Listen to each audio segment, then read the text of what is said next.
آپ کا جو سرمایہ دارہ نظام ہے، کیپٹلزم ہے، وہ یہ سکھاتا ہے کہ نفع ہو،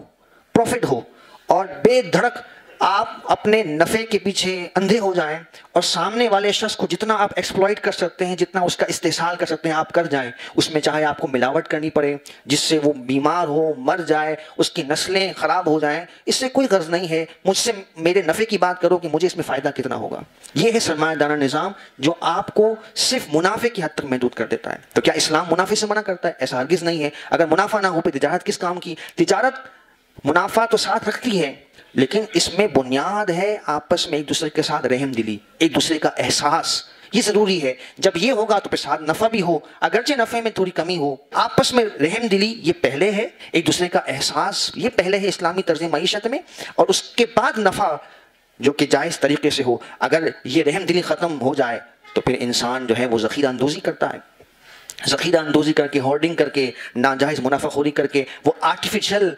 ڈیمانڈ کریٹ کر کے ایسی وہ کیفیت پیدا کر دے اور مارکیٹ میں قلت پیدا کر کے سارا مال اسٹاک کر کے، جو عام باتیں ہیں، اور اس کو کوئی غلط بھی نہیں سمجھتا، اس کو وہ اپنی حکمت عملی اور سمجھداری سمجھتے ہیں کہ ہم بڑی مہارت سے تجارت کرتے ہیں۔ یہ تجارت نہیں ہے، یہ دھوکہ ہے، اور یہ اس مال کو ناجائز طریقے سے اس کی قیمت کو بڑھا کر اس پہ نفع حاصل کرنا، یہ نبی پاک علیہ السلام نے اس کی مذمت ارشاد فرمائی۔ پھر آپ دیکھیں اسلامی طرز معیشت میں جو سود کی مذمت ہے، آپ نے سود کی مذمت پر پہلے بھی بہت کچھ سنا ہے، کئی آیات ہیں، بڑی شدت سے ہمیں مذمت قرآن و حدیث میں ملتی ہے، لیکن آپ اگر اس کی حکمت پر غور کریں تو اس کے پیچھے بھی در پردہ یہی حکمت ہے کہ سود جو ہے وہ انسان کو بے رحم بنا دیتا ہے، اور وہ چاہتا ہے کہ جس کو میں نے قرضہ دیا ہے وہ نہ دے سکے۔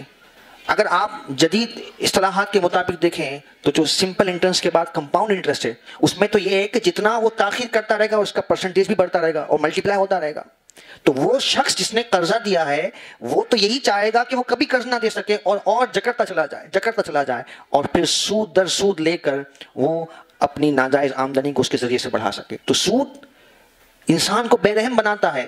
اور اس کے مقابلے میں کسی کو قرض دینا، اب کسی مسلمان کو قرضہ دے دینا،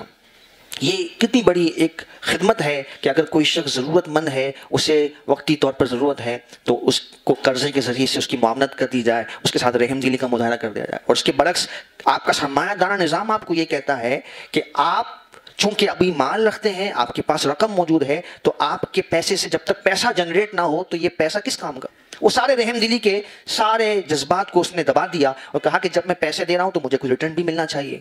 اتنے دن کے لیے، اتنے مہینوں کے لیے دے رہا ہوں تو مجھے اتنا اس پہ معاوضہ ملنا چاہیے۔ تو یہ طریقہ کار جو ہے وہ انسان کو بے رحم بنا دیتا ہے، اور پھر وہ چاہتا ہے کہ سامنے والا شخص جو ہے وہ قرضے میں ڈوب کر مجھے پابندی کے ساتھ سود ادا کرتا رہے۔ تو یہ اس کی در پردہ حکمت ہے۔ تو آپ پوری اسلامی طرز معیشت کو دیکھ لیں کہ جہاں بھی ہمیں